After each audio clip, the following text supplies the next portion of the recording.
Hello, my name is Thomas Andersson. I'm working at IR Systems. I'm here with Robert Chyla, who is our chief architect on the emulator side.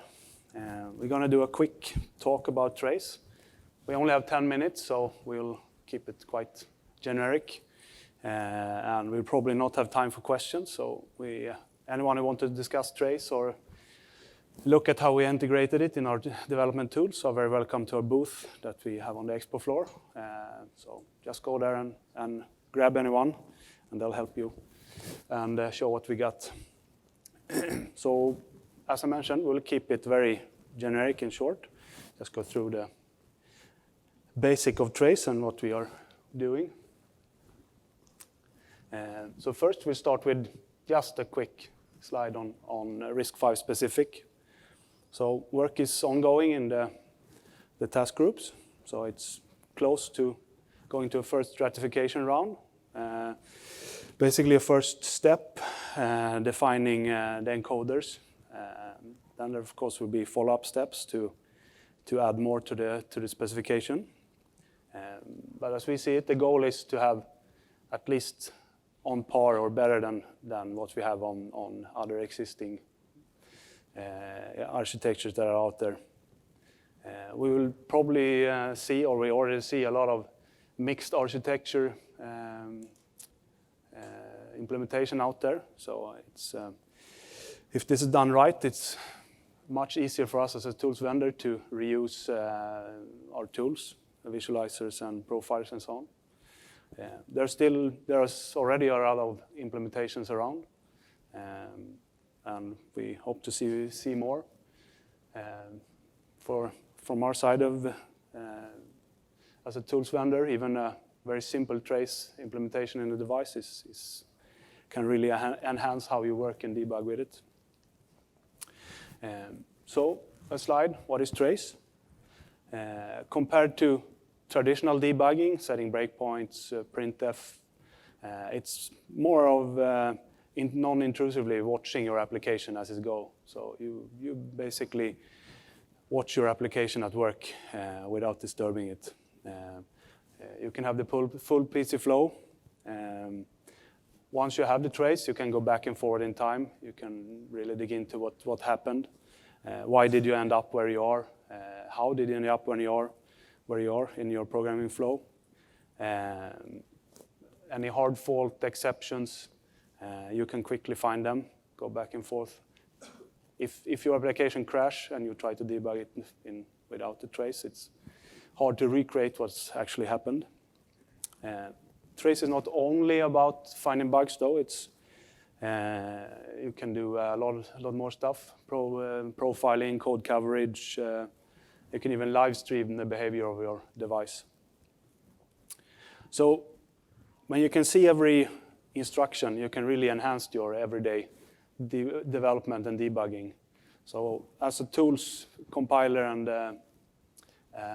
development environment company, we really like to see Trace integrated in your everyday working environment, so not something you analyze afterwards. You write your code, you make a run, you see, have you shift your timing, have you done something that affects your program? You can really iterate and get good quality of your code directly. And if it's multi-core, of course, then interdependencies can be even more complex to understand if you shift your timing and so on. But it could really be finding a needle in a haystack. I mean, you can get a massive amount of data doing trace. So it's really important to have good instrumentation of your trace. So you can set triggers and just view the part where you really want to, that you're really interested in.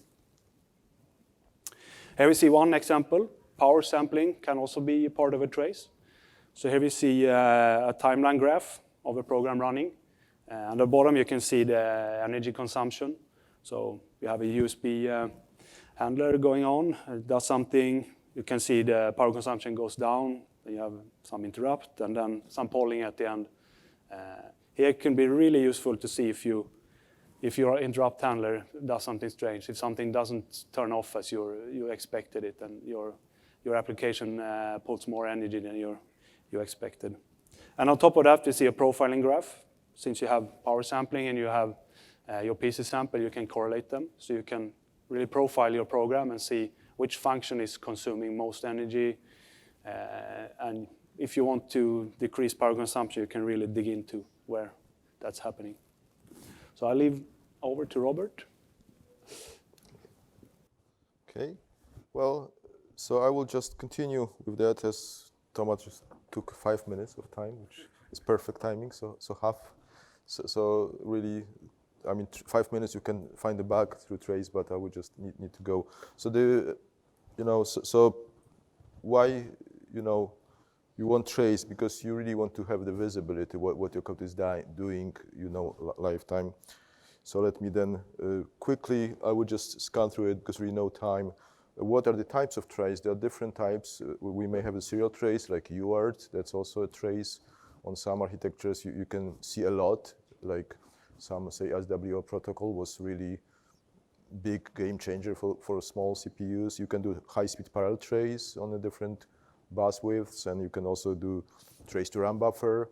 And many really, if you look at some examples, 4 kilobytes of internal RAM can give you thousands of instructions. And then comparing if you hit an exception, it's a lot. I mean, so then also there are some high-speed serial traces out there, gigabits of data, and also very prevailing, methods is to use existing interfaces like USB to transfer trace out of the chip. So that's also one of the.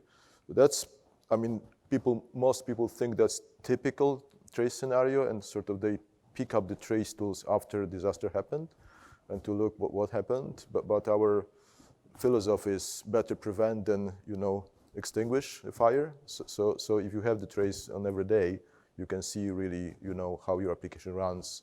And myself, I always entertain myself like running a trace through the startup code, because like you reach main and a lot of this happening and sort of nobody knows. You start your program at main, but a lot of stuff is happening before that.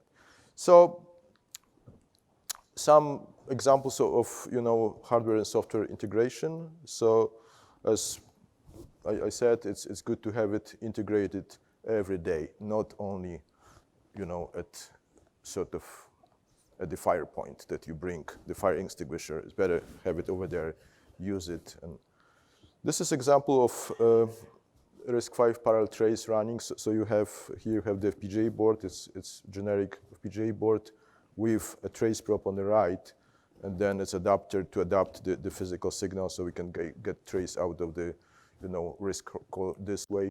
And so these are the examples of few sort of advanced viewing capabilities. So for example, on the top line, that's what we call timeline. So you have the time on the horizontal axis, and you have a different data being displayed. So on the bottom, what we call is a call stack or time stack. So how the program runs, you see how one function is calling another. You can see interrupts, and over there in the top, the blue part is actually data tracing. So you can have instrumentation, and the same way you can see the RTOS switching, or this sort of things. So in this example below, you see some startup code in the beginning, then you see same group of function called twice, and so the one of function is longer, some are shorter, so it gives you a full glimpse of the code.